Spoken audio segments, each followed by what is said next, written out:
एक कहानी अनुसार राजा बलि को यह वरदान प्राप्त था कि वे जिसके साथ भी युद्ध करेंगे उनकी आधी शक्तियां इन्हें मिल जाएंगी।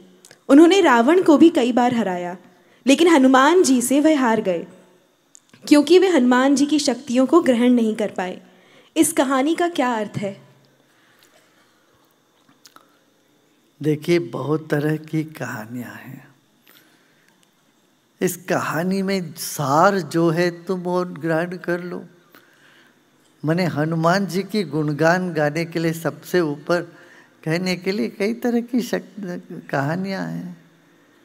मुख्य बात यह है कि हनुमान को कहा गया मुख्य प्राण देव, आपके प्राण के देव है, प्राण स्वरूप पवन के पुत्र हैं। पवन पुत्र क्या? प्राण है।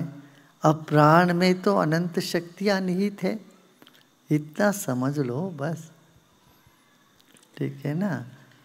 गुरुदेव, महिलाओं को पूर्ण दंडवत क्यों नहीं करना चाहिए? क्या इसके पीछे कोई आध्यात्मिक या शारीरिक कारण है? ऐसा कहीं कहीं मान्यता है, मगर कहीं और जगह ऐसा नहीं है। पूर्ण महाराष्ट्र में तो महिला पूर्ण दंडवत करती है, किसी किसी प्रदेश में पूरा दंडवत करती है, कहीं कहीं नहीं करती है। वो मान्यता है, वहाँ की संस्कृति है।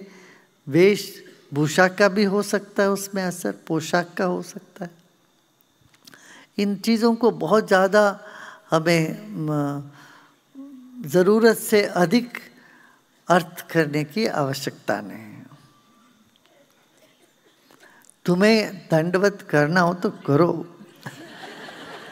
तुम महिला हो, तुम्हें करना हो तो शलवार कमीज तो पहनते ही हो।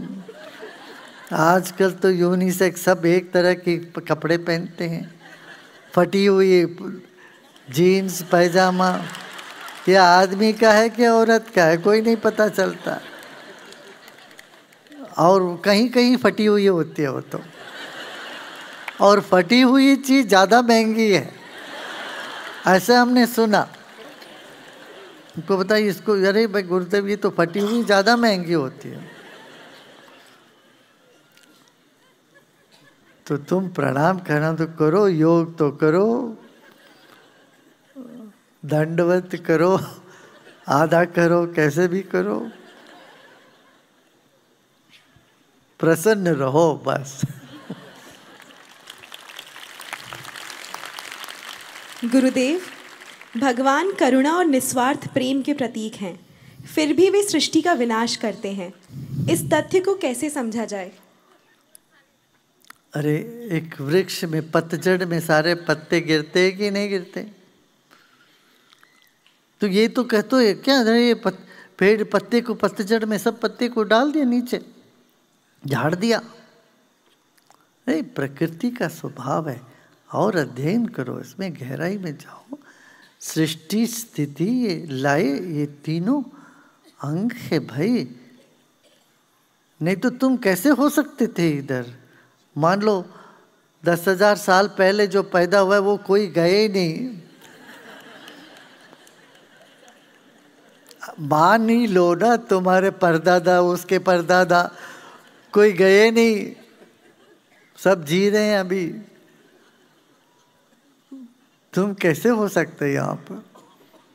कहाँ सोओगे? के ऊपर एक सोओगे? अरे लोग आएंगे फिर जाएंगे, जगह खाली करेंगे दूसरे लोगों को आने के लिए। ये तो होना ही पड़ेगा, करना ही पड़ेगा भाई। पेड़ों में वही पत्ता रहेगा क्या हमेशा? नहीं, हर साल नए पत्ते आते हैं, पुराने जड़ जाते हैं, है ना। गुरुदेव, जब मैं सिंगल थी तो अपने हर दोस्त को रिलेशनशिप एडवाइस देती थी, पर रिलेशनशिप में आने के बाद एक भी एडवाइस याद नहीं आती। जब हम परिस्थिति से अलग होते हैं तब उसकी समझ बेहतर क्यों होती है? इससे ये सुना है ना तुमने, दूसरों को उपदेश देना बहुत आसान है, खुद लागू करना बड़ा मुश्किल है करके। और साधक वही होता है जो पहले लागू करता है, बाद में एडवाइस देते हैं। राजनेता वही देते हैं, दूसरे को एडवाइस तो देते हैं मगर करते नहीं है। ये होता है। गुरुदेव, आपने एक बार कहा था कि गुरु एक ही होते हैं, और एक बार यह भी कहा था कि एक गुरु दूसरे गुरु तक पहुंचाते हैं। हमें कैसे पता चलेगा कि ये वाले गुरु फाइनल हैं?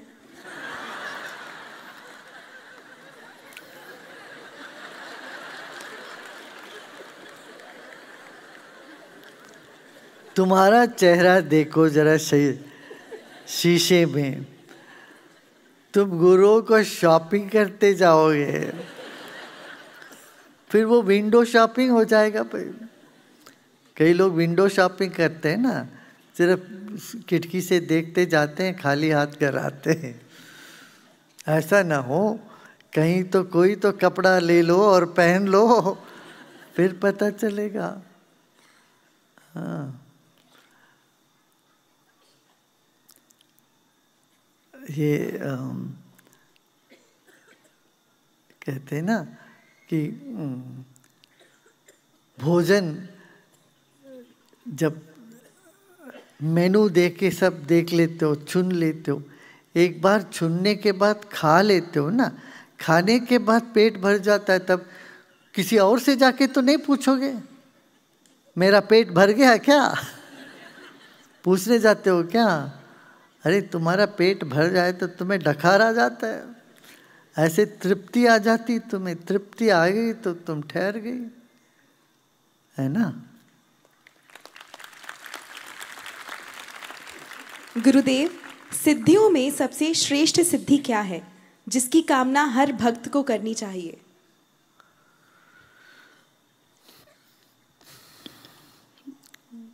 भक्त को कोई सिद्धि की कामना करने की आवश्यकता ही नहीं पड़ती। भक्त के दरवाजे पर सारे सिद्धियां अपने आप आने लगती है। यही तो भक्ति की श्रेष्ठता है। ठीक है, अभी ध्यान करें थोड़ी देर। देखो पौर्णिमा है,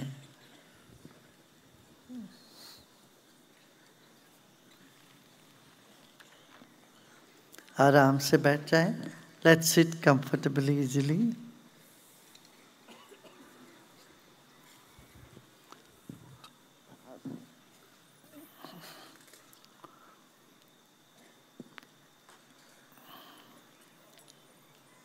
Your spine erect, body relaxed.